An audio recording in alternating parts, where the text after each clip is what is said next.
Sveiki visi dar kartą. Džiaugiuosi galėdama pristatyti naują priemonę DPT pramonė LT+.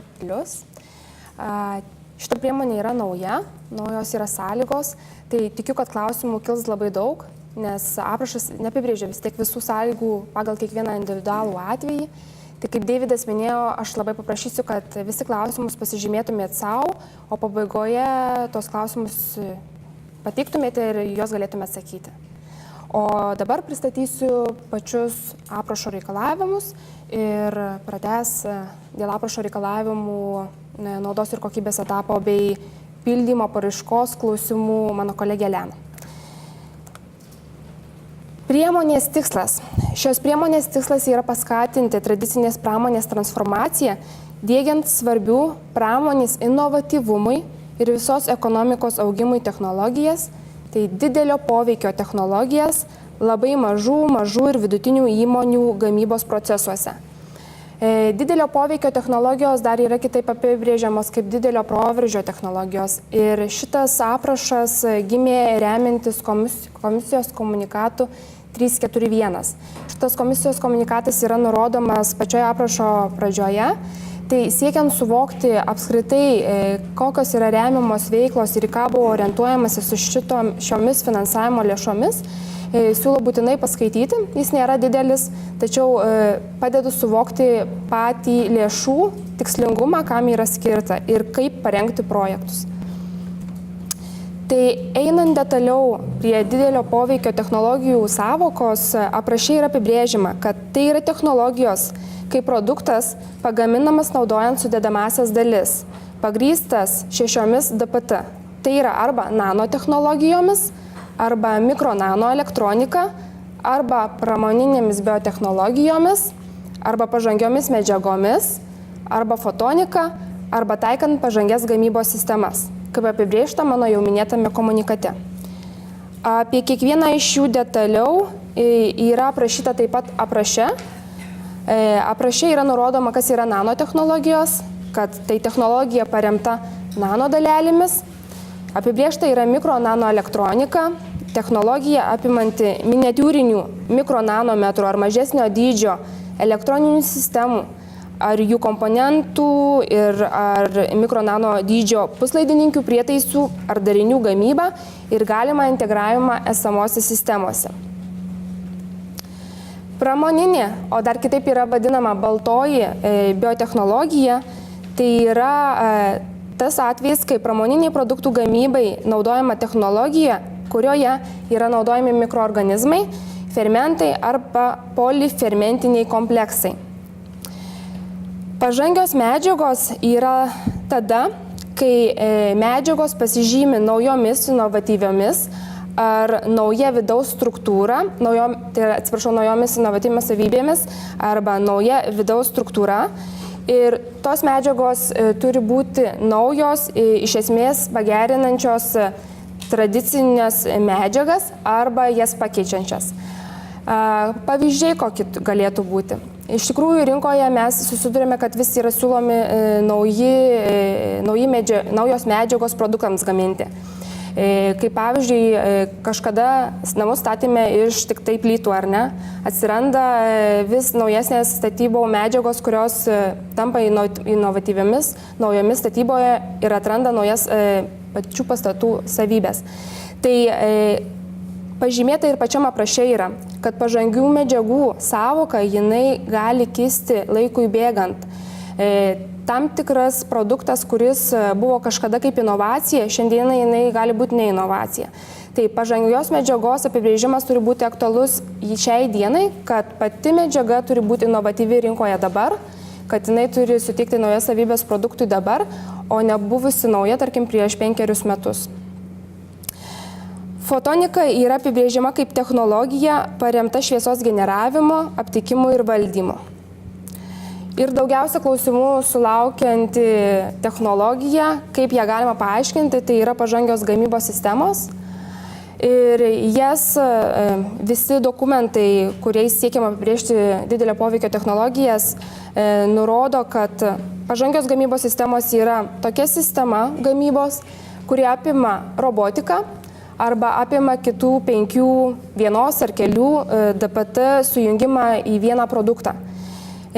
Procesas gamybos turi pasižymėti naujoviškais metodais ar išraustais naujais gamybos procesais, būtent produkto vertės kūrimo grandinėje. Pats kūrimas kompleksiškumas jisai gali duoti naudos taupant energiją, aplinkosauginiais aspektais, produkto kokybės klausimo, kaštų sąnaudų, kaštų ar sąnaudų, lietuviškai sakant, klausimo. Pavyzdys būtų, kuris yra pateikiamas dokumentuose apibrėžiančiuose didelio poveikio technologijas, yra, pavyzdžiui, elektroautomobilis. Ar ne? Jisai apima ne vieną iš tų anksčiau minėtų 5 DPT. Sujungiama tų 5 DPT paremta gamyba produktai ir gaunamas vienas gaminys, kuris yra komercializuojamas. Tai pažangios gamybos sistemos jos apima robotiką arba tas 5 DPT. Taigi pagal aprašą kas yra finansuojama? Pagal aprašą finansuojama DPT diegimas Lietuvos tradicinėse pramonės šakose, siekiant sustiprinti ir modernizuoti MVI pramoninę bazę, sudarant sąlygas masiniai inovatyvių produktų, panaudojant DPT gamybai plėtoti. Iš tikrųjų, veiklų apibrėžimas yra labai svarbus ir svarbus joje tam apibrėžime kiekvienas žodis, nes akcentuojama yra ne tik, kad DPT turi būti diegimas projekte, bet turi būtinai būti tradicinėse pramonės šakose, kas yra apibrėžiama kaip C sektorius, apdirbamoji gamyba, išskyrus paskutinį skyrių mašinų ir įrangos remontas ir įrengimas. Taip pat yra svarbus labai žodis inovatyvių produktų. Tai produktai taip pat turi būti gaminami inovatyvūs. Tas ypatingai yra pabrėžiama ir komunikate 341. Ir nepakanka projekte diegti tik DPT, bet ir produktas gaminamas turi būti inovatyvus. Pavyzdys. Įmonė nori pirkti lazerinės metalo pjovimo staklės ir jinai su jais pjausys ir gamins metalą ir pjausys ir gamins laiptus. Tai laiptai kaip produktas nėra inovatyvus. Nebent turėtų kitų argumentų mūsų pareiškėjas. Ir tokiu atžvilgiu, nors būtų diegiamas DPT, bet produktas nebūtų inovatyvus ir pagal aprašą toks projektas nebūtų tinkamas finansuoti. O jeigu įmonė neturi šiuo atveju savo asortimente laiptų negamina ir diegia mikrofoną, jeigu turite. O jeigu, tarkim, įmonė jūsų pateiktam pavyzdį iki šiol laiptų negamino, tarkim, gamino metalinės konstrukcijas statybos pramoniai. Taip. Ir dabar įsigyja DPT, jie pradeda gaminti visiškai naują produktų liniją savo asortimente. Tai tokiu atveju inovatyvumas būtų įmonės požiūriu ar rinkos mastu. Rinkos mastu. Taip. Lietuvos rinkos, Europos Taip, rinkos? Lietuvos rinkos mastu. Bent Lietuvos rinkos mastu. Nes to nėra. Inovatyvumas nėra prašytas, kad ir įmonės mastu, ar ne? Tai aš kaip paminėjau, aš paminėjau komunikatą 341, į kuris bendrai apibrėžia, kad DPT pramoninė gamyba yra einama nuo MTTP bazės ir siekiama yra plėtoti MTTP bazę į pramoninę gamybą. Bet aš norėčiau šitą klausimą nukelti į pabaigą, nes mes galim labai ilgai diskutuoti ar ne dėl to. Tai nukelsim į pabaigą, ir ten padetalizuosim, gerai? Kas yra tinkamas pareiškėjas? Tinkamas pareiškėjas yra labai maža įmonė, kaip apibrėžia SVV įstatymas. Ir tą patį apibrėžia SVV įstatymas, kad jis turi vykdyti ūkinę ir komercinę veiklą. Tai jeigu paraišką teikia VŠI, tokių mes atveju irgi turime, jinai taip pat turi būti vykdžius ūkinę, ekonominę, komercinę veiklą. Ir, kaip minėjau, jau gytis, kad negali turėti ekonominių sunkumų. Taip pat tinkamas pareiškėjas yra tas, kuris veikia daugiau kaip 1 metus, kuris turi pajamų iš pagamintos produkcijos 145 000 per 3 metus vidutiniškai. Čia yra labai svarbu, atsiranda naujovė pagamintos produkcijos. Tai yra skaičiuojama ne pajamos pagal finansinę skaitomybę bendrasis skaičius pardavimo, bet reikės pareiškėms pateikti informaciją, kiek jinai pardavė pagamintos produkcijos iš C sektoriaus. Nes produkcija yra apibrėžta apraše, tai jinai taikoma ne tik tai projekto veikloms, kokį produktą reikia gaminti, bet šitas apibrėžimas yra taikomas ir istoriniams duomenims tikrinti, tai yra pajamos iš pagamintos produkcijos pardavimo, tai kalbama apie C sekciją. Ir taip pat atitinkantis kitus aprašo reikalavimus. Kokios yra tinkamos finansuoti išlaidos? Dvi kategorijos. Viena kategorija yra įrangos įsigijimas, įrangos, kuri atitinka DPT įsigijimas. Noriu pabrėžti, kad jeigu įmonė planuoja gaminti produktą, kurio gamybos etapas sudaro daug įrengimų ir tik vienas įrengimas apima DPT, tai finansuoti būtų tinkama tik tai DPT dalis. Ta apibrėžia ir aprašas, kad tinkamos yra investicijos finansuoti tik tokios, kurios tiesiogiai siejasi su DPT. Tai įranga ir įrenginiai tinkami tik tai su DPT susiję. Finansuoti. Ir kita kategorija yra tinkamų išlaidų, tai darbuotojų darbo užmokesčio išlaidos. Darbo užmokesčio išlaidos yra tinkamos tada, kai darbuotojai yra darbinami dėl sukurtų investicijų ir gali sudaryti darbo užmokestis net daugiau negu 2 metus projekte vienam asmeniui. Darbo užmokesčio išlaidoms taip pat yra dar 3 sąlygos. Tai yra, kad darbuotojų skaičius turi didėti palyginti su įmonės darbuotojų vidutinimis skaičiumi. Skaičiavimo tvarka yra pateikiama detalesnė apraše. Darbo vieta turi būtinai būti užimta per 1 metus nuo darbų pabaigos. Tai turime omenyje, kad pavyzdžiui įmonėje jau yra pristatyta įranga. Tai nuo įrangos pristatymo turi darbo vieta atsirasti per metus laiko. Nes jeigu jis atsiranda vėliau, tai reiškia, kad tikėtina, kad ta darbo vieta nėra susijusi su įranga arba su investicija, kitaip tariant. Ir kiekviena investuoto sukurta darbo vieta turi būti išlaikoma netrumpiau negu 3 metus nuo priėmimo į darbą dienos. Kaip yra apskaičiuojamos išlaidos, kai numatoma yra abiejų kategorijų išlaidas pasirinkti projekte? Išlaidos yra nustatomas arba numatant projekte tik tai investicinės išlaidas į ilgalaikį materialų turtą, tai yra įrangos įsigijimą. Išlaidos taip pat gali sudaryti tik tai darbo užmokestis arba gali sudaryti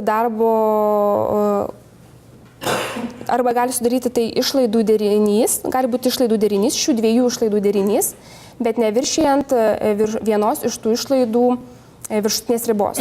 Aš pateiksiu pavyzdį. Pavyzdžiui, įmonė įsigijo įrangą už 100 000 eurų, ar ne? Čia aš kokią mažom sumom rašau, ar ne? Ir yra darbo užmokesčiui numato 10 000 eurų. Tai įmonė gali biudžete nusimatyti tik tai įrangą 100 000 eurų, arba gali nusimatyti iš tų išlaidų derinį, bet jis turi neviršyti vienos iš jų ribos, vadinasi 100 000. Tai jeigu norima darbo užmokestį įtraukti į išlaidas 10 000, vadinasi įrangos galima įtraukti į biudžetą tik 90 000 eurų, o netinkamose finansuoti išlaidose turi įmonė iš savo lėšų dengti 10 000 eurų įrangos. Jeigu mes jau turim projekto įgyvendinimą ir įpirkimai padaryti yra, ar ne? Ir įrangą įmonė nusipirko už 80, o darbo užmokestį nusipirko tai yra už 80, o darbo užmokestį vis tiek nori mokėti 10, tai išlaidose apmokama bus tik 70, o netinkamose finansuoti turi vis tiek išlikti 10. Tai yra ta suma, kurią norima įtraukti darbo užmokestį, jinai turi atsidurti tokia pat suma iš įrangos nuo savų lėšų netinkamų išlaidų lentelėje. Ar yra aiškus pavyzdys? Jeigu kils dar kam klausimų, pakomentuosiu paskui vėliau po pranešimo. Taip pat yra keliamos iš reglamento 2 nuostatos dėl investicijų dydžio. Viena yra nuostata, kad jei pagalba suteikiama gamybos procesui iš esmės pakeisti, tinkamos finansuoti išlaidos turi viršyti turto susijusio su modernizuojama veikla nusidėvėjimą per 3 ankstesnius finansinius metus. Tai reiškia, kad jeigu įmonė gamino produktą A ir jinai planuoja gaminti produktą B, tai yra A nebegaminti, o gaminti B, tai tada yra žiūrima, kiek produktui A įrangos nusidėvėjimo išlaidos sudarė 3 paskutinius finansinius metus ir investicijos į produktą B turi sudaryti daugiau negu 3 metų tas paskaičiuotas nusidėvėjimas buvusio produkto A. Kita sąlyga yra, jeigu pagalba suteikiama esamos įmonės veiklai įvairinti, tinkamos išlaidos turi viršyti bent 200% pakartotinai naudojamo turto balansinę vertę, registruota finansiniais metais prieš darbų pradžią. Tai pavyzdį galima būtų pasakyti taip, kad įmonė gamina produktą A ir planuoja gaminti B, bet įranga, kurią naudoja produktui A, jinai taip pat galės panaudoti ir produkto B gamyboje. Be to, kad į B produktą investuojama yra į nauja įranga, ar ne? Tai būtent ta nauja investicija į produktą B turi sudaryti daugiau negu 200% tos pačios įrangos, kurią naudoja A produktui ir kur naudos B produktui, nuo tos vertės 200%.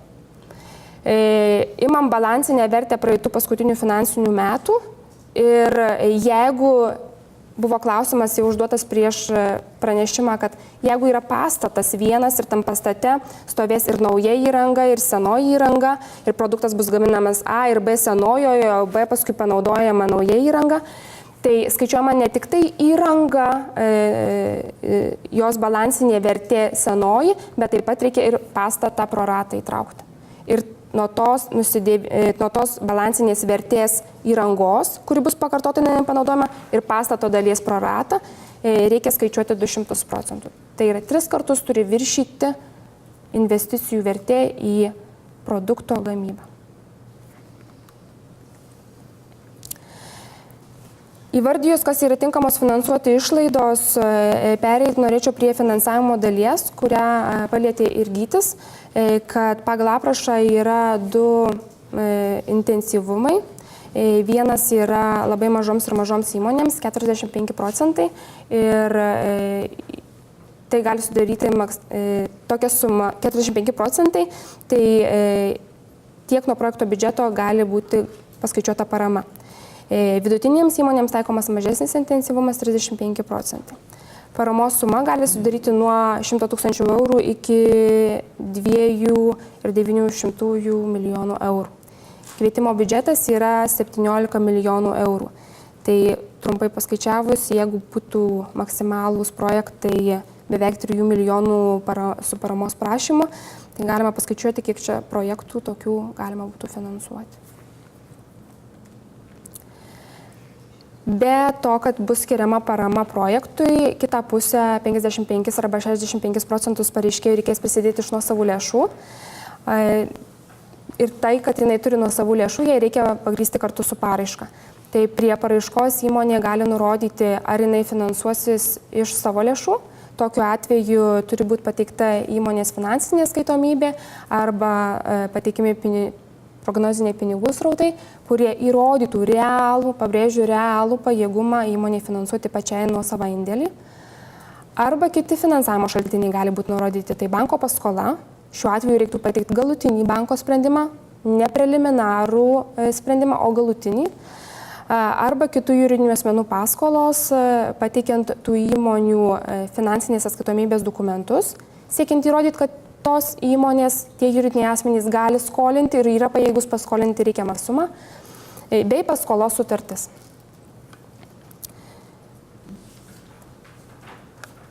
Kiti reikalavimai projektui yra. Tai projekto trukmė gali sudaryti nedaugiau negu 36 mėnesius. Projekto trukmė numatyta prašau tokia ilga dėl to, kad iš tikrųjų įranga yra sudėtinga, specifinė ir jos gamyba užtrunka ilgai. Tai trukmė yra numatyta ilga. Projektas turi būti pradėtas įgyvendinti ne vėliau negu per 6 mėnesius nuo sutarties pasirašymo. Projekto veiklos gali būti vykdomos tik tai Lietuvos Respublikos teritorijoje. Turi būti siekiama nustatytų stebėsenos rodiklių, kuriuos pristatysiu kitoje skaidrėje. Ir žinoma, projektas turi atitikti dvigubo finansavimo kriterijus, tai yra, jeigu įmonė gauna tą įrangai finansavimą kitose institucijose, pagal šį aprašą jinai negalėtų gauti. Ir stebėsenos rodikliai. Aprašė yra numatyti jie 4, jie visi yra privalomi. Tai pirmas yra kriterijus pasiekiamas, jeigu įgyvendintas projektas sėkmingai, tai yra subsidijas gaunančių įmonių skaičius. Čia reikia žymėti vieną vienetą.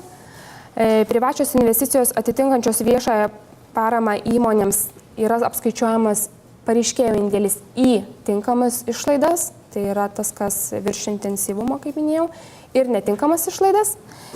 Rezultato rodikliai yra darbo našumo didėjimas ir pajamų padidėjimas. Tai noriu pabrėžti, kad šitam periode abiejų rodiklių skaičiavimas yra akumuliuotas, tai yra sumuojami N+1, N+2 ir N+3 rodiklių padidėjimai ir jų augimas bendras procentinis dydis nuo bazės. Projekto naudos kokybės etapą pristatys mano kolegė Elena.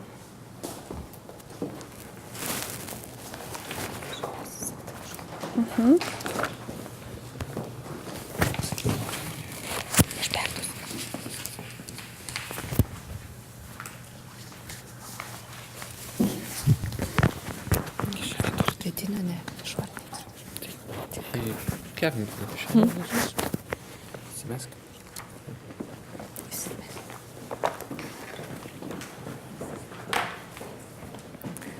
Labą dieną, aš esu Elena Karalienė.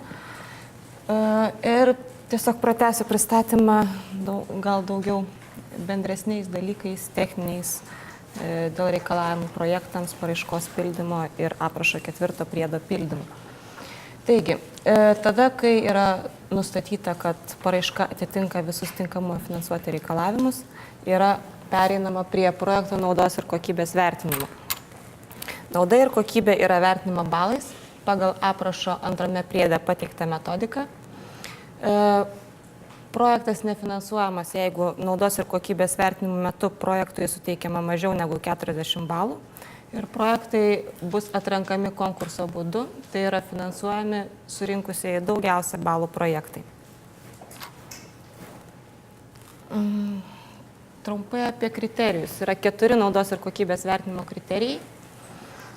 Pirmuoju kriterijumi yra vertinamas pareiškėjo darbo našumo augimas akumuliuotai nuo paraiškos pateikimo metų iki 3 metų po projekto įgyvenimo pabaigos.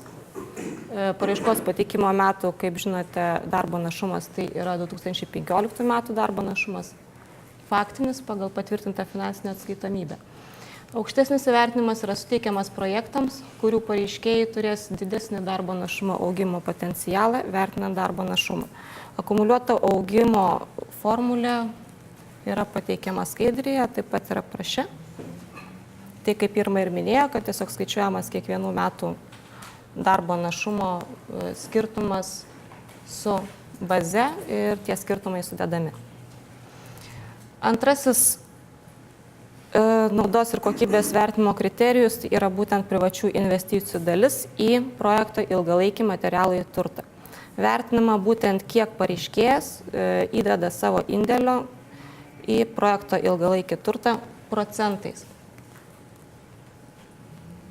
Ir kuo didesnis procentas, tuo daugiau balų yra suteikiama. Formulę taip pat matote. Trečiuoju naudos ir kokybės vertinimo kriterijumi yra vertinama, ar pareiškėjo veikla, kuriai skirtas projektas, pagal EVRK 2 redakcijos kodus yra priskiriama prie sektoriaus, kurio darbo našumas yra mažesnis už šalies darbo našumo vidurkį. Tai yra skaičiuojamas santykis tarp 2 Lietuvos statistikos departamente oficialiuose lentelėse pateikiamų dydžių tarp darbo našumo sektoriuje, kuriam yra priskiriama projekte numatyta veikla, tai yra kokiame sektorėje bus vykdoma veikla, ir bendro šalies darbo našumo vidurkio. Atkreipiam dėmesį, kad lyginami yra N-2 duomenys, tai yra gautųsi, kad skaičiuosim 13 metų duomenys ir skaičiuosime santykį. Daugiau balų bus suteikiama projektams, kai santykis yra mažesnis. Tai yra, kuo mažesnis darbo našumas sektoriuje, tuo bus daugiau balų. Ir ketvirtuoju naudos ir kokybės vertinimo kriterijumi prioritetai bus teikiami tiems projektams, kuriuose numatomas dėkti DPT atitinka bent vieną sumanios specializacijos programoje nustatyto prioriteto veiksmų plano teminį specifiškumą. Sumanios specializacijos programoje nustatyti prioritetai yra išvardinti aprašo 4 priede, prie to priedo mes prieisime ir ten reikės pasirinkti vieną prioritetą ar veiksmą ir jeigu atitiks diegiama DPT nors vieną prioritetą, bus skiriama projektui 5 balai, jeigu netitiks, projektas balų dėja už šį kriterijų negaus. Trumpai pristatysiu dokumentus, kuriuos turite pateikti su paraiška, tai yra paraiškos priedus. Pirmasis čia pažymėtas yra klausimynas apie PVM tinkamumą finansuoti.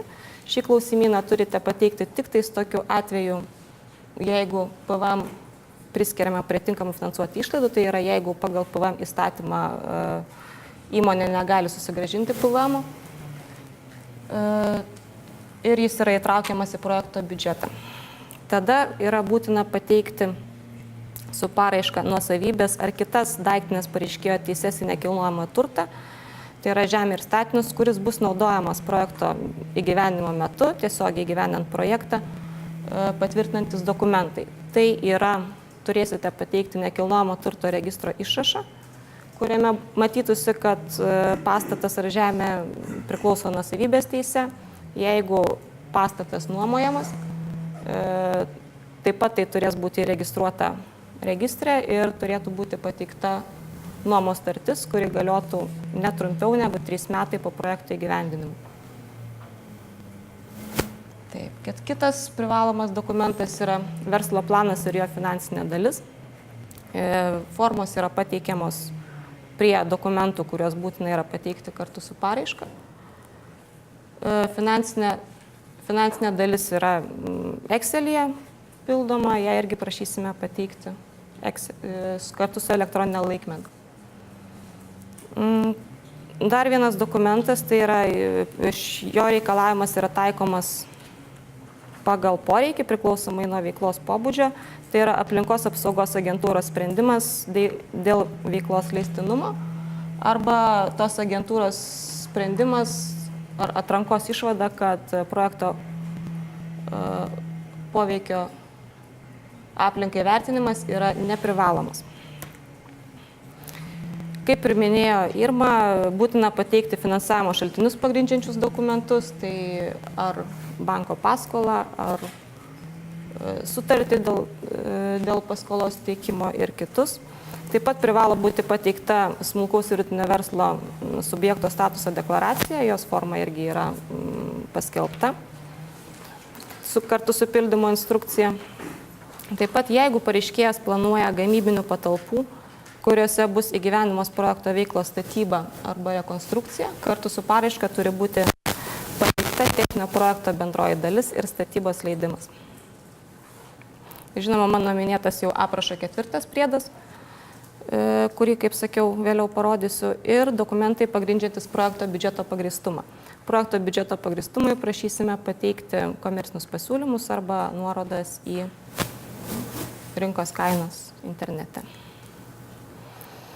Taip, 13, 14, 15 metų finansinės atskaitomybės dokumentai, kurie būtų patvirtinti ir pateikti juridinio asmenų registrui. Dokumentai turi būti pateikti pilni ataskaitų rinkiniai, tai yra balansas, pelno nuostolio ataskaita, nuosavo kapitalo pokyčio ataskaita, pinigų srauto ataskaita, jeigu sudaroma, ir būtinai aiškinamasis raštas. Taip pat prašysime pateikti vadovo ir buhalterio pasirašytus 16 metų pirmo pusmečio balansą ir pelno nuostolio ataskaitą.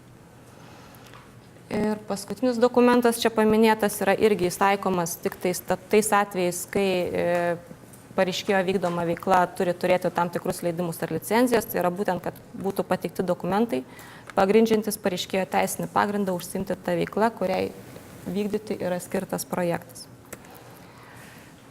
Apraše yra nustatyti reikalavimai, kurių neįvykdžius paraiška gali būti atmesta, neprašant papildomų dokumentų. Tai būtent iš mano išvardintų dokumentų dalies yra dalis dokumentų, kurių jeigu nepateiksite kartu su paraiška, mes galėsime atmesti atmesti neprašydami papildomai. Tai būtent nuosavybės teisę pagrindžiantis dokumentai, būtent nekilnojamo turto, kuris bus naudojamas įgyvendinant projektą.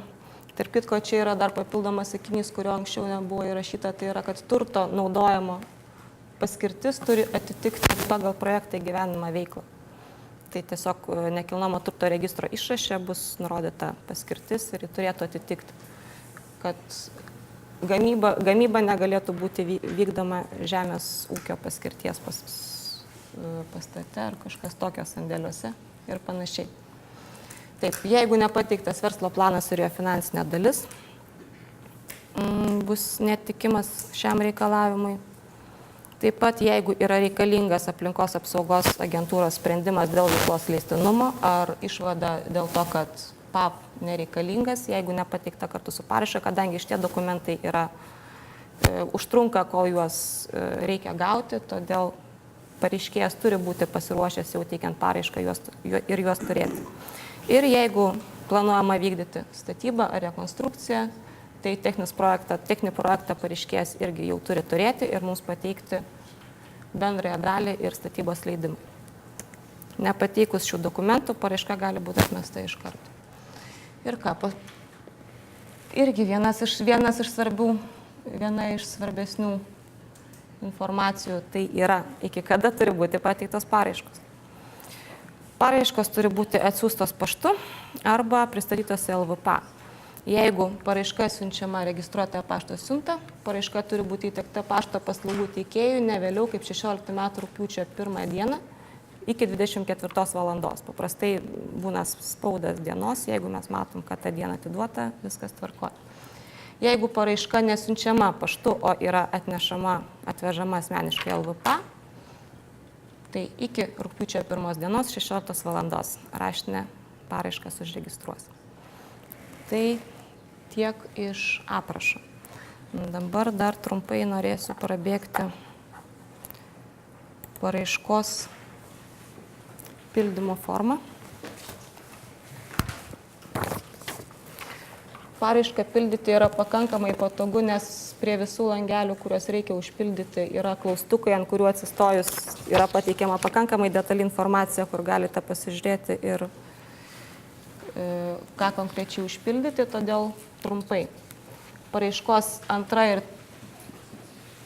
pirma ir antra dalis yra bendrosios, į pirmąją dalį rašote projekto pavadinimą, antroje dalyje pateikėte informaciją apie pareiškėją, jo rekvizitus ir atsakingus asmenis. Trečioje dalyje informaciją apie projekto partnerį turite pažymėti ne, nes projektai yra įgyvendinami be partnerių. Ketvirtoje dalyje turite nusirodyti apskritį ir savivaldybę, kuriai tenka didžioji dalis projekto lėšų. Atkreipiu dėmesį, kad 4.3 punktas yra nežymimas visiškai, nes projektas turi būti įgyvendinamas Lietuvos Respublikoje, o čia yra galimybė pasirinkti, kad jeigu ne. 5 dalis, projekto aprašymas. Čia turėtumėt aprašyti projekto poreikį, pasirinktą sprendimą ir numatytą rezultatą.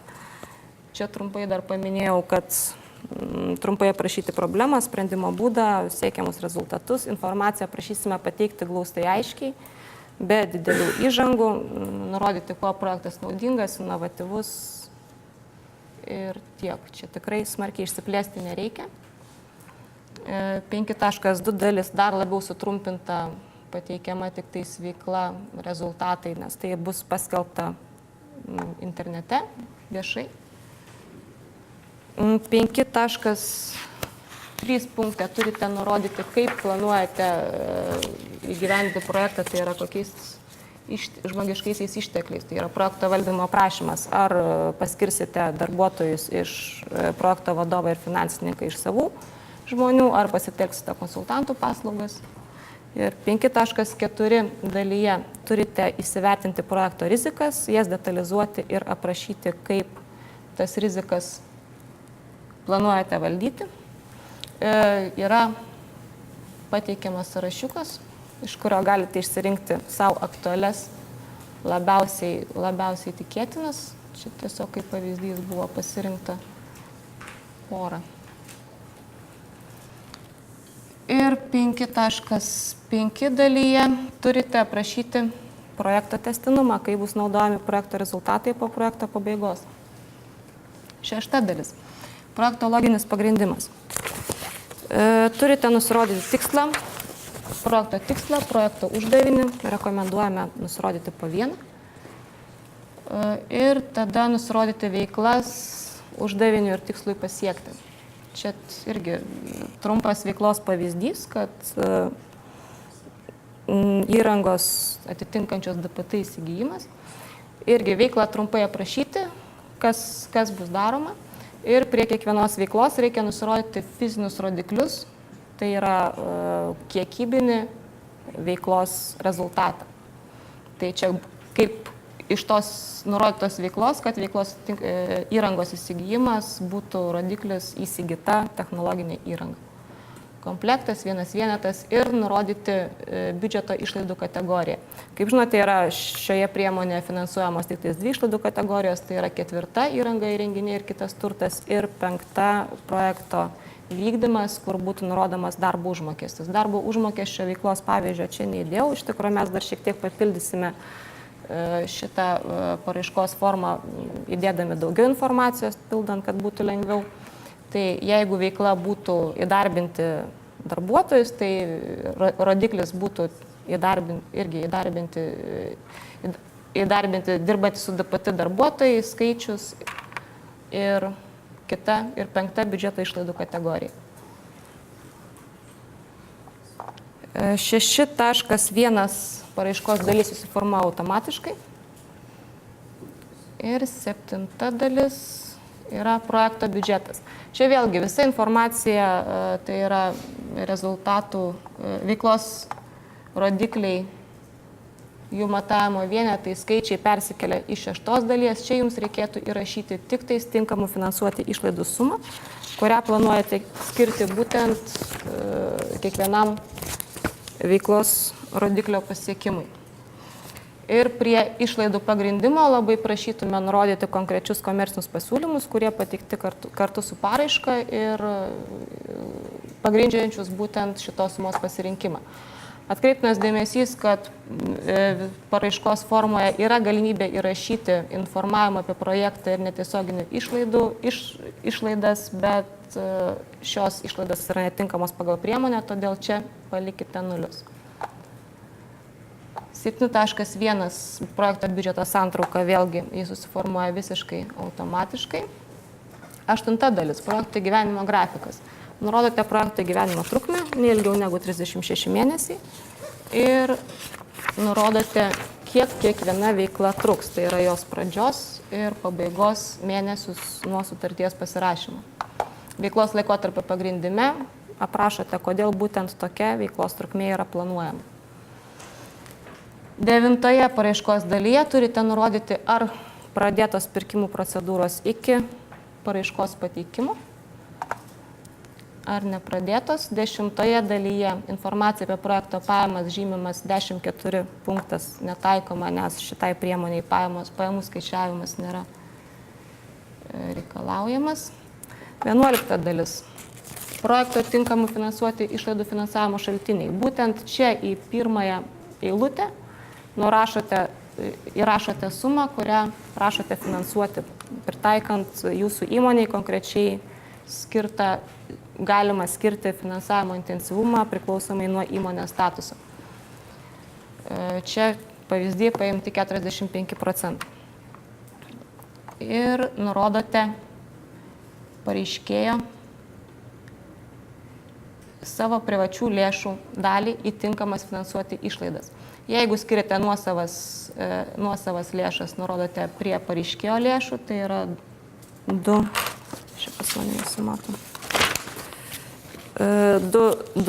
eilutė, jeigu finansuojamas projektas iš banko paskolos, nurodoma prie kitų lėšų šaltinių.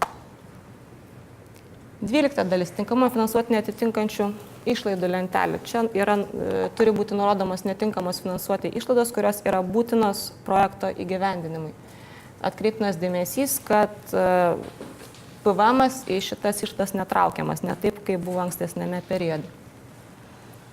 13 lentelėje nurodote stebėsenos rodiklius, jų reikšmės ir pagrindimą. Kaip ir minėjo Irma, yra 4 stebėsenos rodikliai, jie yra visi privalomi ir juos visus turite pasirinkti. Irgi pasirinkti iš sąrašo. Ir pirmasis rodiklis subsidijas gaunančių įmonių skaičius visada reikšmė bus 1, pasiekiama automatiškai. Netgi čia galima ir nieko nerašyti turbūt prie pagrindimo. Antrasis rodiklis tai yra būtent privačios investicijos visos į projektą. Eurais sumuojamas indėlis į tinkamas finansuoti išlaidas ir visos netinkamos išlaidas. Ir prie reikšmės pagrindimo būtų gerai, kad detalizuotumėte, ką konkrečiai sumuojate. Trečiasis rodiklis – darbo našumo padidėjimas. Jis yra skaičiuojamas procentais. Ir pradėjus pildyti šį rodiklį, iš karto atsiranda paraiškos formoje 2 papildomas eilutės, į kurias turite įrašyti bazinį stebėsenos rodiklį eurais. Tai yra 2015 metų darbo našumą pagal patvirtintą finansinę atskaitomybę ir pokyčio darbo našumą irgi eurais, kuris skaičiuojamas akumuliuotai. Lygiai taip pat yra pildomas stebėsenos rodiklis susijęs su įmonės pajamų padidėjimu. Rodiklis procentais, nurodant bazinę 2015 metų pajamas ir pokyčio akumuliuotai per 3 metus po projektų įgyvendinimo. LVP puslapyje prie dokumentų yra patalpinta Excelinė lentelė darbo našumo skaičiavimui. Ten yra pritaikyta būtent akumuliuotam skaičiavimui ir skaičiuojamas procentas. Mes artimiausių metų papildysim tą lentelę įdedami dalį dėl pajamų skaičiavimo ir jums tiesiog ten suvedus visus reikalingus duomenis, lentelė pati pagal formulę apskaičiuos akumuliuotą pokyčio reikšmę ir procentą ir jums tiesiog reikės įrašyti į paraišką jau suskaičiuotus duomenis. Prie siektinų reikšmių pagrindimo ir prie darbo našumo ir prie pajamų labai prašytume nurodyti konkrečias prielaidas, kuriomis vadovaujantis jūs planuojate būtent tokį darbo našumo ar pajamų padidėjimą. Tai neturėtų būti tik tais deklaratyvūs sakiniai, kad didės todėl, kad augs tas ir tas. Tiesiog turėtų būti šiek tiek konkrečiau, kodėl planuojama būtent tokie skaičiai. 14 dalyje yra žymimas tik tais 14.1 punktas, atitiktis horizontaliųjų principų, kad bus užtikrintas horizontaliųjų principų laikymasis. 14.2 punktas nėra žymimas. 15 paraiškos dalis tai yra projekto viešinimas, informavimo priemonės. Pirmoji informavimo priemonė tai yra paskelbimas apie projekto įgyvendinimą internete. Yra privaloma visiems projektams. Antroji viešinimo priemonė, pradėjus įgyventi projektą reikia pakabinti plakatą ne mažiau kaip A3 formato gerai matomoje vietoje ir išlaikyti jį iki projekto gyvenimo pabaigos yra reikalavimas taikomas tada, kai prašomos paramos suma yra mažesnė negu 500 000 eurų.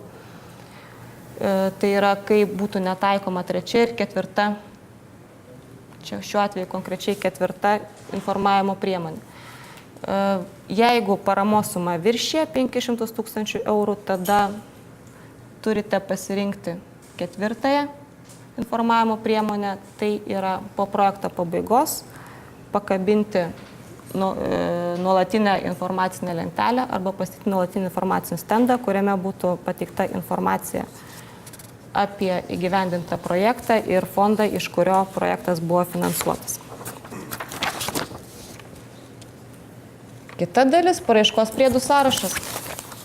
Tiesiog pažymite, kokius dokumentus pridedate prie paraiškos, nurodant lapų skaičių. Iš to, kas yra paraiškos formoje, tai čia labai nedaug dokumentų, ką jūs turėsite pateikti, bet yra galimybė pridėti daugiau eilučių ir tiesiog surašyti tiek, kiek jums reikia. Ir pareiškėjo deklaracija, kurie deklaruojate, kad visa informacija yra teisinga ir visa kita, čia pasirašant būtinai reiktų paskaityti ir gale pasirašyti apie paraiškos formą tiek ir tada dar labai trumpai apie aprašo 4 priedą.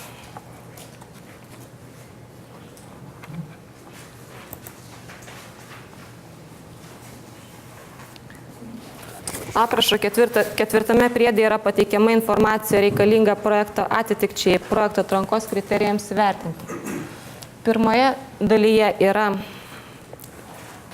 nurodomos visos pareiškėjo vykdomos veiklos pagal EVRK 2 redakciją procentais, nurodant ir EVRK kodą ir veiklos pavadinimą. Antroje šios dalies eilutėje turi būti nurodyta, kiek pareiškėjo bendrų pardavimų struktūroje sudaro paties pareiškėjo pagamintos produkcijos pardavimai eurais. Tai yra būtent kiek iš bendrų pajamų, kiek eurų yra gaunama iš pagamintos produkcijos ir CIS sektoriaus. Būtent CIS sektoriaus. Išskyrus 33 mašinų remontas. Taip, 2015. Antroje dalyje nurodomi visi pareiškėjo akcininkai ir jų valdoma dalis procentais. Trečioje dalyje yra surašomi visi darbo našumo skaičiavimui reikalingi duomenys. Tai yra paraiškos pateikimo metų 15 ir 3 metai po projekto pabaigos. Ketvirtoje dalyje ta pati informacija yra pateikiama apie įmonės pajamas. Primenu, kad darbo našumas ir pajamos tai yra bendrai visos įmonės veiklos, neišskiriant atskirai projekto. Penktoje dalyje turite nurodyti projekte planuojamos diegti įrangos ir arba technologijų pavadinimą ir pagrindimą, aprašymą ir kaip tai tiesiogiai siejasi su DPT. Nurodoma yra būtent toje dalyje, kurią DPT įranga ar technologija atitinka, nurodant sumą. Šešta dalis yra skirta nustatymui, ar DPT atitinka sumanios specializacijos kryptis ir jos prioritetus. Čia, kaip minėjau, naudos ir kokybės vienas iš vertinimo kriterijų yra DPT tikimas sumanios specializacijos programai. Čia turite nusirodyti bent, tiksliau vieną, čia kaip prašo, vieną pasirenkamą specializacijos kryptį ir vieną krypties prioritetą. Lentelės gale, aprašant, kodėl jūs priskiriate būtent prie tos krypties, o ne kitos, ar kodėl priskiriate, pagrindžiant, kad tikrai taip. 7 dalyje yra pateikiama visa informacija apie valstybės pagalbą, gauti ir planuojama gauti, tame tarpe de minimis. Ir 8 dalyje pateikiama informacija, ar buvo gauta parama iš kitų fondų ar iš kitų lėšų šaltinių būtent šitam projektui ar projekto dalį. Gale parašas. Tai iš šių dalių tiek. Ir tada bendri klausimai turbūt. Atsakymų sesijos, pakviešiu tada Irmą su Elena prisėsti prie staliuko ir truputį kitus klausimus. Aš gal pabūsiu atsistojus. Gerai, kamerą matysim. Aš gal iškart perdodu žodį Artūrui.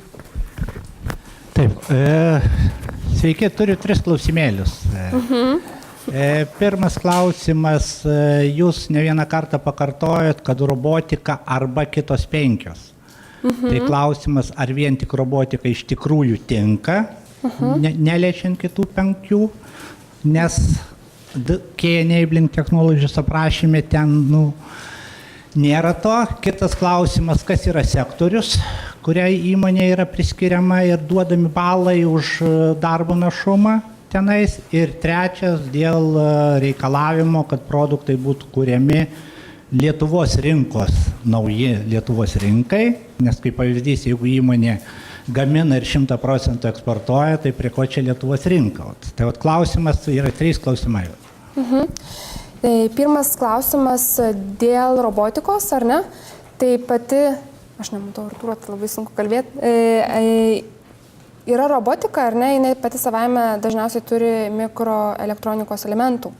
Nes pagal komunikatą yra parašyta, kad DPT produktas yra tada, kada yra 5 DPT bet nebūtinai pažangios gamybos technologijos.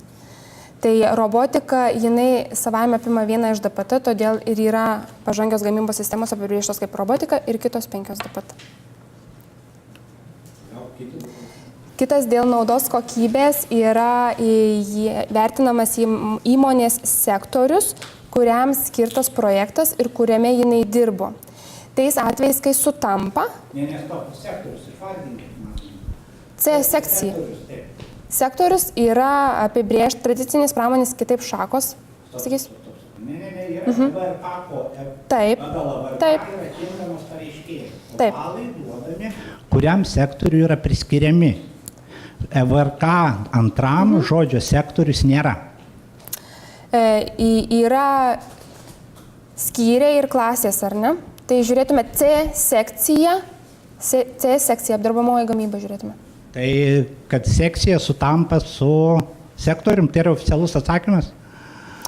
Taip, statistikos departamento duomenys apie darbo našumą iš C sektoriaus mes pateiksime ir kuriam priklausys įmonė, nes patys tinkami pareiškėjai, jie yra galimi, kurie veikia C sekcijoje, jeigu teisingai pagal VRK klasifikatoriaus apibrėžimą. Ne, dabar darbo našumas, kaip bus skaičiuojamas? Įmonė gamina baldus, gamina... Nebus skaičiuojamas, bus imama įmonė, kokiame sektoriume veikia, imamas tos sektoriaus statistinis darbo našumas. Tai C. Ne visas C. Imamas yra klasės, yra 22, 25, 10, 13. Tai sektorius, sekundėlė, tai sektorius lygų klasė? Taip, ne klasė, skyriui, sakyčiau. Skyriui. Mes pateiksim darbo našumo lentelę internete po mūsų prezentacijos. Gerai, tai čia nes yra sektoriai yra skirstomi visiškai kitaip, ten jų yra 10, tai paėmus, kurie nelabai koreliuoja su... Neturime omeny statybos, čia kalbama konkrečiai, kadangi pats aprašas apibrėžia ribotą sąrašą pareiškėjų, tai yra C sekcija, tai mes imam sektorių ne kaip C apdirbamoji gamyba, o imame jų skyrius metalo apdirbimas, maisto pramonė ir panašiai. Aišku. Ir trečias klausimas? Trečias klausimas yra kilęs iš pačio komunikato 341, kaip aš minėjau. Pats visą komunikato dvasia kalba apie tai, kad tai yra, siekiama yra MTTP produktus išbandyti ir paleisti pramonėje. Tai atsižvelgiant į visą komunikato dvasią ir buvo nustatyti, kad inovatyvumas žiūrimas bus ne tik tai įmonės mastu. Dabar aš norėčiau atkreipti dėmesį, kad komunikate inovatyvumas yra greta kitų tikslų - ekologija, taršos mažinimas, žaliavų taupimas ir panašiai. Kitaip tariant, DTP nebūtinai turi sieti su naujų rinkoje produktų, bet gali būti keistis gamyba, kuri yra geresnė. Tai yra produktas nesikeičia. Tai yra kitaip tariant, komunikate nėra. Nes kodėl jūs siejat su MTP, nes mokslinių tyrimų intelekto priemonėje naujume buvo oficialiai skirti 3 lygiai. Inovatyvumas įmonėje, rinkoje ir pasaulyje ir buvo nurodytas Oslo vadovas. Tuot klausimas ir yra būtent, kur yra oficialus. Aš nesakau, kad tai yra blogai. Aš sakau, paprasčiausiai dokumentuose dabar nėra, dvasia nėra matuojama. Sutinkat? Reikia oficialaus užsakymo, kas tai turėtų būti. Tai būtent atsižvelgiant į tai, kad pačio komunikato yra tikslas kelti pramonę per inovatyvumą, ne įmonės mastu. Nesutikim, kad, kaip minėjau, gamina įmonė metalinius vartus ir gamins paskui laiptus. Na, inovatyvumo čia įmonės... Kodėl ir valstybė, pavyzdžiui, ir gamins... importuojama, pradėjo lietuvaičiai gaminti. Tai jeigu sakėt importuojam ir niekas negamino Lietuvos mastu, tai čia ir bus jau... Na, jūs sakėt, kad jeigu importuojam, tai pavyzdys. Tai Lietuvos rinkoje palaukit, stop, tai yra jau nuvažiavot visiškai. Bet mes kalbam, žiūrėkit, yra takoskira tarp regio projektų ir tarp DPT, ar ne? Ir DPT priemonės yra tikslas remti inovatyvumą gamyboje. Būtent gamyboje. Ne tik technologija, bet yra išskirta dėl produktus. Oficialaus atsakymo rašto, kur tai būtų, priešingų atveju. Tai... Aš galvoju, mes vis tiek pakabinsim. Atsiprašau, nes turbūt matom, kad yra komunikatas, yra Lietuvos pasirinkimas. DPT, mūsų PFSA, pagal kurį mes finansuojam, nėra siejamas su ekologija arba su kažkuo. Tai ten yra išvardinta DPT ir yra parašytas antras kriterijus, aš pabaigti norėčiau. Yra parašytas antras kriterijus didelio poveikio technologijos dėka sukūrimi inovatyvūs produktai. Tų produktų inovatyvumą, atsižvelgiant į komunikato DPT produkto šitą savoką ir atsižvelgiant į komunikato iš tikrųjų visą bendrą logiką, mes matome kaip produkto naujumą rinkai. Tikrai nemanome, kad turėtų būti, pavyzdžiui, lazerio pagalba, spausdinimo mašinėlės gaminamos arba dar kažkokie dalykai, kurie nebuvo gaminami įmonė iki šiol. Jie nebus inovatyvus, tokie produktai tikrai netitiks komunikato dvasia. Taip mes suprantame, tokia yra mūsų pozicija. Tai kur jums parašyta? Mes iškomunikavom dabar, tai yra oficialus iškomunikavimas, jeigu reikės, mes parašysim turbūt papildomai savo komentaruose po šito renginio savo internetiniam puslapį. Nes norėčiau patikslinti, nes jūs sakote, kad ekologija neminima, jeigu jūs atsiversime pažangės technologijos apraše parašyti, ten kalba ir apie ekologiją ir apie... Bet apie pačius produktus, kad mes orientuojamės būtent į aplinkosaugą arba kažką su visų aprašu, taip ten nėra akcentuojama. Produktai yra akcentuojami kaip požymis, kaip siekis aprašo prie kiekvienos DPT. Tai ir norėjom pasakyti. Ir dar papildyčiau, kad jeigu yra siekiama per ekologiją projektą kreipti, tai yra mūsų priemonė Eko inovacijos LT+. Gerai, ačiū. Artūras, turbūt kol kas klausimų daugiau neturit. Sakykite, prašau, o šitos priemonės finansavimas, kaip jūs skirsitas pagal sumanę specializaciją? Jei taip, tai kaip? Kaip skirsime pagal sumanę specializaciją? Tai yra naudojo kokybės suteikiami balai projektams, jeigu jie atitinka, pati DPT atitinka sumanę specializaciją ar netitinka. Aš turiu omenyje, atsiprašau, pagal sumanios specializacijos kryptis, ar yra išskirstytos eilutės, kiek kokiai krypčiai skirta lėšų? Ne, nėra. Čia yra, toks reikalavimas nėra. Čia taikomas šiandien intelekto LT priemonė, yra taikoma tik tai, kad skaičiuojant balus. Jeigu įmonės projektas atitinka kryptis, ar bent vieną iš jų, jie yra suteikimi balai ir prioritetas tapti aukščiau eilėje su savo projektu, bet jeigu to nėra, projektas nereiškia, kad nėra finansuojamas. Ačiū. Kas toliau norėtų paklausti? Čia, prašau, priekyje. Klausimas toks būtų, įmonė, jūs minėt, ta priemonė tinkama ir įmonės gamybos vertės visoje grandinėje. Ar tinkama būtų įranga įsigyti, jeigu jinai būtų skirta būtent gaminio kokybei, inovatyviais būdais tikrinti galutiniam etape, būtent negaminti, bet gaminio kokybei tikrinti? Dėl gaminio kokybės tikrinimo reiktų pasitikrinti kitus reikalavimus, nes, kaip sakot, į gamybos vertės grandinę įterpiama yra įranga, taip? Ar ne? Ir yra reikalavimai dėl 200% vertės, ar ne, kai yra įvairinimas, ar, kaip sakyt, įdedamas ta papildoma įranga. Tai atsakyti dabar tiksliai negalėčiau, reiktų pasižiūrėti produktą, veiklos įmonės specifiką ir pasižiūrėtume, kurią tiksliai DPT atitiktų. Nes pats...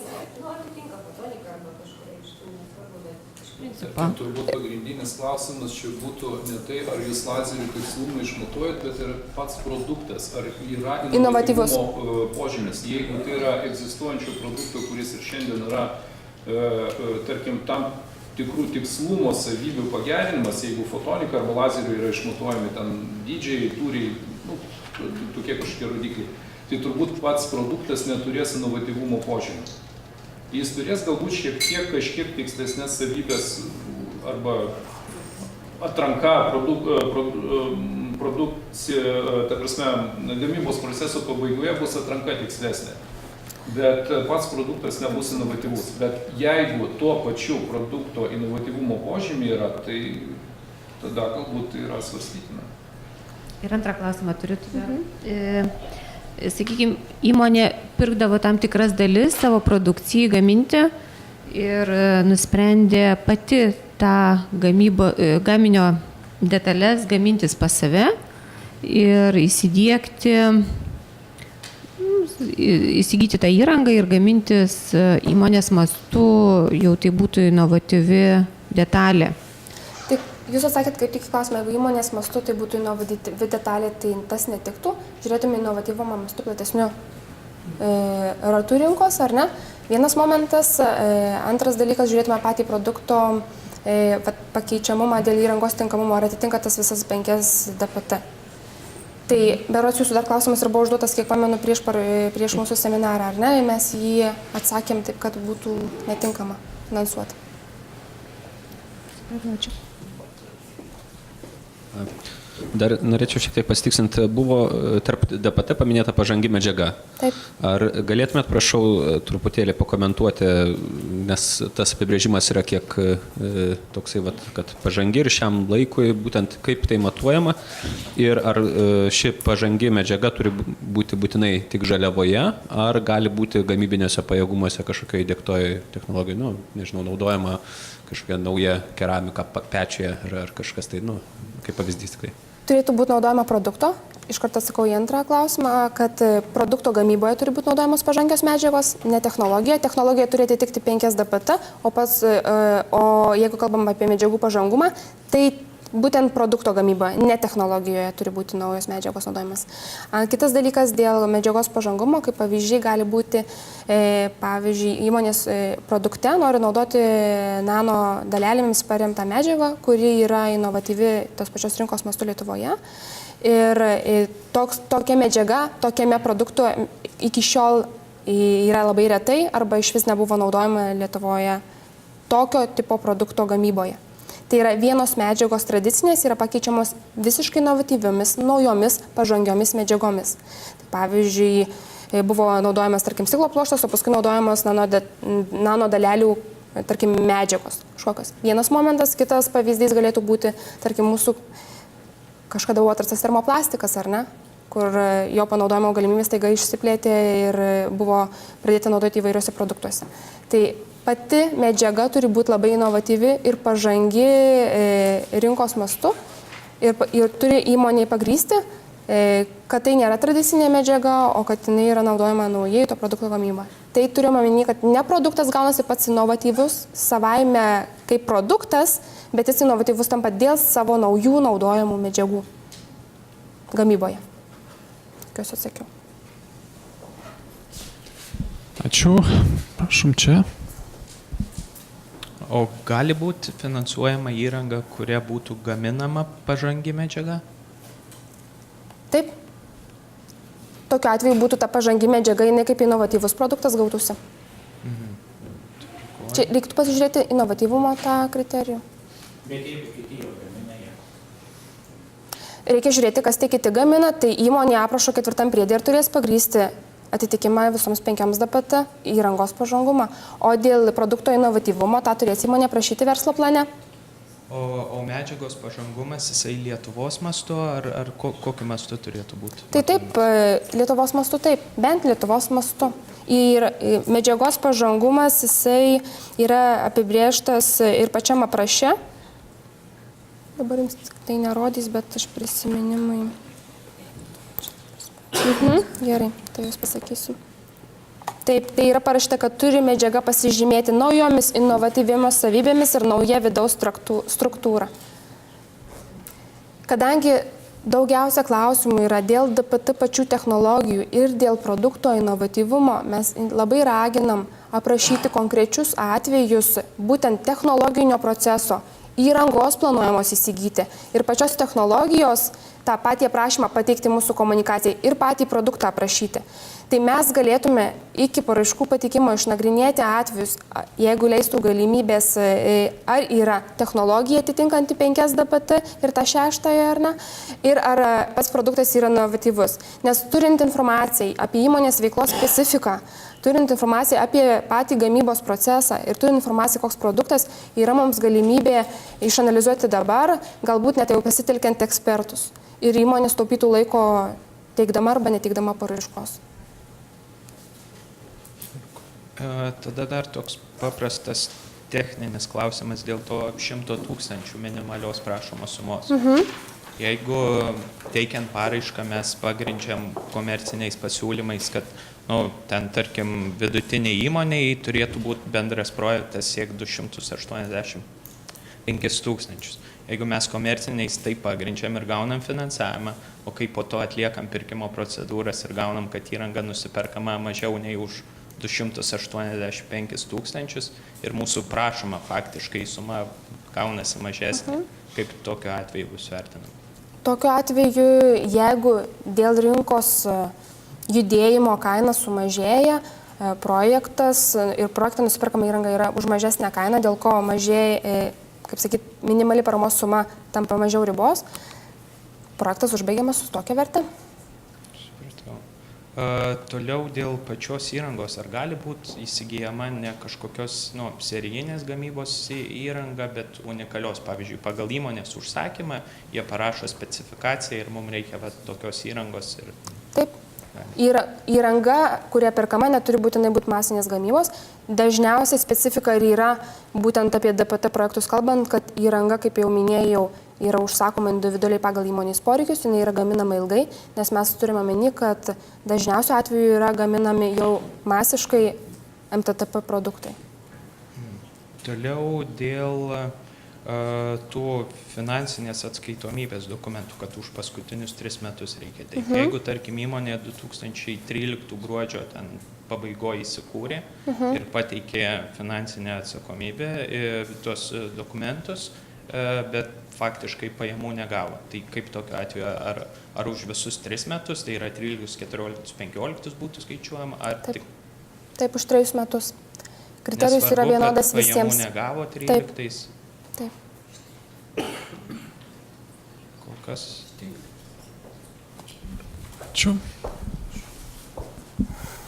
Dar norėjau pasiteirauti dėl jūsų minimo 5 DPT. Tai tas 5 DPT užtenka, kad atitiktų bent vieną iš DPT ar visas 5?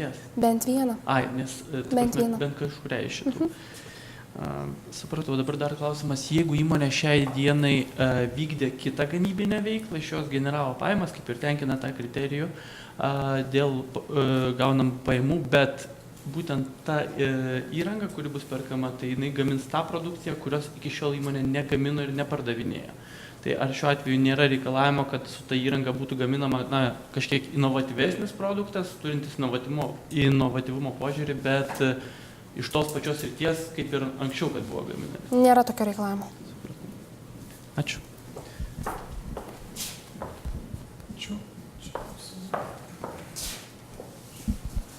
Aš norėčiau pasiteirauti dėl jūsų aptartų sektorių. Tarkim, jeigu įmonė vykdė veiklą sektoriuje A ar skyriuje, kaip jūs sakėte, ar ne, ir planuoja vykdyti veiklą kitame skyriuje, tarkim, užsiėmė medžio, planuoja metalu ar kitą grupę. Lyginant našumą, kuris bus įmamas skyrius ar sektorius, ar pradinio, ar bendro, kaip tai būtų daroma? Bus įmamas skyrius to, kuriam skirtas projektas. Naudos ir kokybės baluose yra aiškiai įvardinta, kad įmamas šalies sektoriaus našumas tas, kuriam skirtas projektas ir lyginamas su bendru šalies vidurkiu. Supratau. Ir antras klausimas būtų dėl regionų. Jeigu teisingai pamenu, papildomi 10% intensyvumo yra skiriami tam tikriems regionams, jeigu veikla bus vykdoma. Čia šio reikalavimo nėra, tokios galimybės nėra, yra vienas intensyvumas labai mažoms ir mažoms įmonėms ir kitas tik tai vidutinėms. Pagal regionus jis nesiskiria. Atsiprašau, galima papildyti? Tai jeigu kitom sektoriui buvo vykdoma veikla, tai vis tiek užtenka. Atsiprašau. kolega papildyti, ar jeigu kitam sektoriui buvo vykdoma veikla, kaip sako, pavyzdžiui, tai jau nebus tinkamas pareiškėjas ar Taip, neteisingai? nebus tinkamas. Yra C, tik turiuomenį paskui pagal skyrius pasakė pavyzdį. Jeigu ne C, tai netinkamas pareiškėjas. Jeigu jis vykdė bent viename skyriuje, kuris yra C, žiūrima, kiek yra apyvartos iš to C, skaičiuojama, kad būtų vidurkis 145 per 3 metus ir įmonė gali visai kitam skyriui skirti projektą ir bus naudojo kokybė įvertinama to skyriaus naujo darbo našumas lyginamas su šalies. Taip, prašau, dar klausimų. Ar turite? Sekundę.